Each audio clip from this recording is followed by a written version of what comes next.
So ito, kwentuhan natin itong nasa bansa na daw pala, pumasok na talaga ang ICC. Ito hindi, ano ah, kinumpirma ni dating Senador Sani Trillanes na pumasok na nga sa bansa ang ICC noong December 2023. O yan.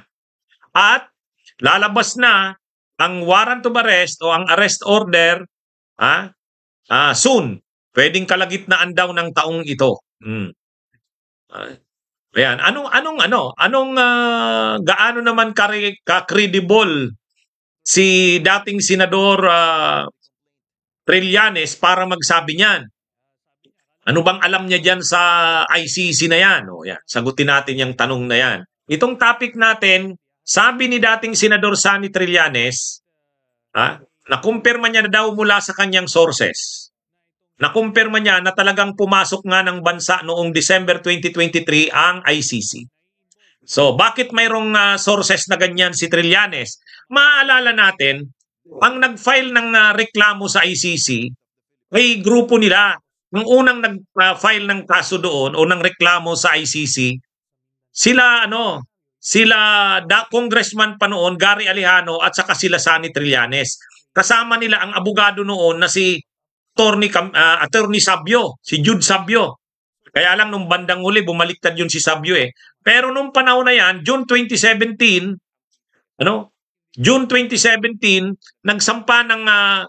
ang nagsampa ng reklamo doon sa ICC, ang nag-asikaso niyan, sila Sani Trillanes sa Gary Alejano. Sumunod na rin yung grupo ng Makabayan Black, nag-file na rin ng yung National Union of People's Lawyers, nag-file na rin. At saka yung mga biktima, sunod-sunod na po yan. Pero isa sa mga nauna na nag-file sa ICC ay itong sila Sani Trillanes. Kaya alam talaga nila Sani Trillanes yang na yan. Kaya nai-inform sila sa mga nangyayari sa ICC. Sila ang kabilang sa mga sumusubaybay niyan eh. Kasi sila yung naka-reflect doon sa opisina ng ICC sa Dahig. Sila Trillanes, sila Alejano ang kasama sa mga naka-reflect doon na mga petitioners. So kaya alam nila na i-inform sila dating Senador Sani Trillanes kung ano man ang nangyayari sa kaso. Kaya na-monitor talaga nila, nalaman nila na pumasok nga ang ICC noong December 2023. Kaya lang, ito daw ay una pa lang na investigation. Unang investigation pa lang ito, yung mga major na mga sangkot, yun ang inimbestigahan.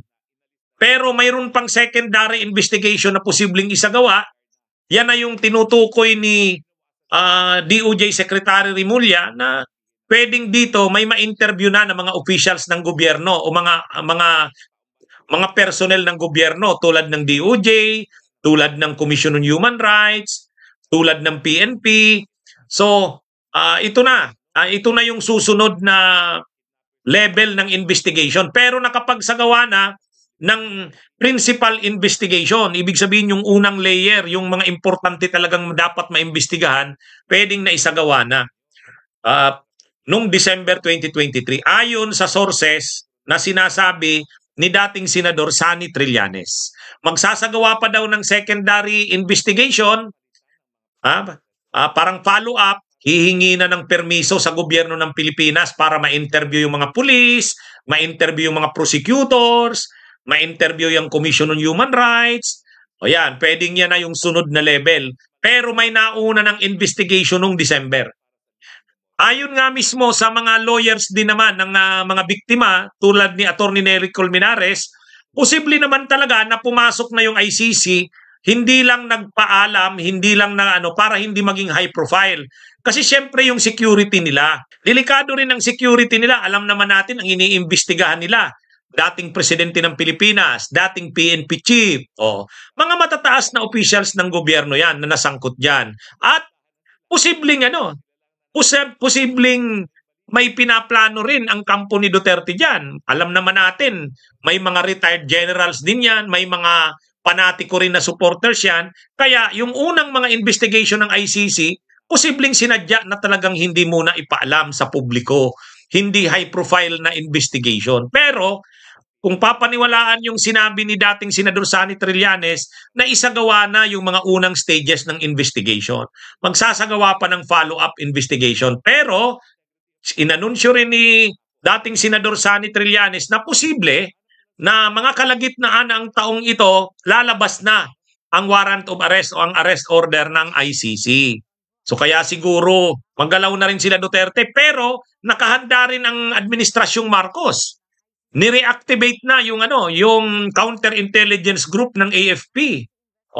Kasi nga kung papapasukin ang ICC, kung lumabas ang warrant of arrest ng ICC, posibleng umalma sila Duterte diyan. Kaya kinakailangang mabantayan talaga ang galaw ng kampo ni Duterte. Kasi babantayan, mamanmanan ang galaw ng mga, lalo na yung mga retired generals, retired officers, saka yung mga, kahit yung mga active na mga maka-Duterte na mga generals, mga officers ng AFP at PNP, kailangan bantayan. Lalo pa, pag nagtuloy-tuloy itong ICC at lumabas nga ang warrant of arrest. Sabi ni dating Senador Sani Trillanes, by mid-year. Ibig sabihin, kalagitnaan ng taong ito. Kaya abangan natin. Abang-abang ito. Ito, ayon kay dating Senador Sani Trillanes, reliable source yan, yung nagsabi sa kanya na pumasok nga nung December. Kahit naman si Harry Roque, tao na yan ni Duterte, kahit si Harry Roque, kinumpirma na sa kanyang sources din, pumasok talaga ang ICC. Yung law partner ni Roque, ang desisyon, tutulong siya sa mga biktima. Kaya yung law partner dati ni kapartner dati ni Roque sa human rights, tuloy-tuloy ang pagtulong sa mga biktima. May mga staff yon nakakilala ni Roque. Nagkikwento kay Roque na may mga puti nga na pumapasok doon sa opisina ng dating law partner ni at malamang mga ICC yun.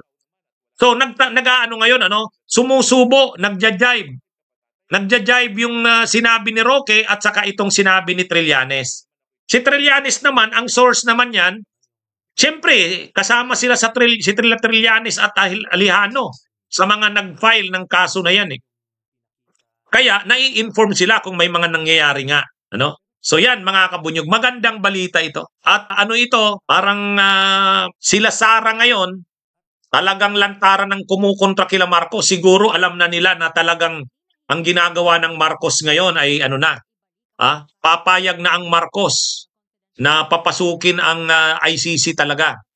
Kung mag-issue ng warrant of arrest, posible na pumayag na ang administrasyon na ipa-aresto si Marcos. So yan mga kabunyog, magandang balita po ito. Magandang balita po ayon mismo kay dating Senador Sani Trillanes. Okay? Ang sabi ni Rimulya, pag bumalik uli pag nag-imbestiga ang ICC, wala namang problema. Kung may i-interviewin sila, may kukunan ng statement, sabi ni Rimulya, walang problema. Pwede naman yon. Basta't susundin nila yung rules, yung proseso kung paano. Di ba? Napakalaking pagkakaiba niyan sa mga naunang statements nila Rimulya. Nung mga panahon, sila Rimulya, sinasabi niya, hindi. Pagtungtong pa lang sa airport, ipapa-aresto namin yan, papabalikin na namin yan kung saan sila nanggaling. Kaya ito mga kabunyog? Talagang malaki ang problema ng kampo ni Duterte ngayong 2024, Bunyog, bunyog, halikan na kasama ka. Bunyog, kapag buklod ay may pag-asa. Luzon, Visayas, Mindanao, isa ang pananaw. Sa bagong Pilipinas ang bunyog isisigaw. Bunyog.